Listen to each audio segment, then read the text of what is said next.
Et vous vouliez mettre en valeur une initiative ce matin, celle de l'Université de Lorraine à Metz. En 2022, un diplôme inédit a été lancé au sein de cet établissement. Il permet de former au management des réfugiés ukrainiens. C'est exactement cela. Chaque année, 30 étudiants ukrainiens participent à cette formation qui dure un an, majoritairement des femmes d'ailleurs, puisque les hommes, on le sait, sont pour la plupart mobilisés sur le front. La clé de ce diplôme, tout d'abord, c'est l'apprentissage du français avec 4 heures de cours par jour.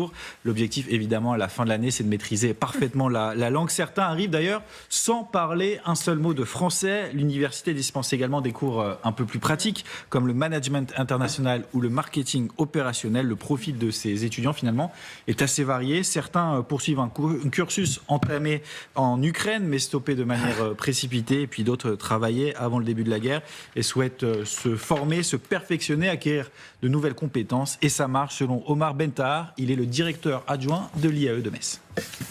On observe au niveau de ces étudiants ukrainiens qu'il existe une insertion professionnelle puisqu'ils arrivent à trouver des postes de cadre, de directeurs dans différentes fonctions, dans des entreprises même leaders sur le marché à l'issue de leur stage. Et certains préfèrent continuer leurs études. Et oui, la poursuite des études est effectivement possible car le diplôme délivré à la fin de l'année est un bac+3, soit l'équivalent d'une licence. Et puis certains ont une autre idée en tête, Jordan, c'est aussi de rentrer dans leur pays et de pouvoir développer ces compétences qu'ils ont acquises. Rentrer au pays pour participer à la reconstruction de l'Ukraine. Et c'est très important, évidemment, et c'est l'objectif même de certains élèves. Leur profil forcément est intéressant pour certaines entreprises françaises, mais aussi européennes qui, bien sûr, souhaiteront à un moment ou à un autre participer à ces marchés de BTP en Ukraine, en tout cas à la fin de la guerre. Elles pourront compter sur des hommes, des femmes très qualifiés, de qualité, qui parlent ukrainien, bien sûr, mais également français. Et la tâche s'annonce colossale pour la reconstruction de l'Ukraine. Regardez ce chiffre, 80 milliards d'euros, c'est le coût de la reconstruction du pays, uniquement dans le secteur du logement. Si on se penche sur le secteur du transport, eh bien là, la facture s'élève à 75 milliards d'euros.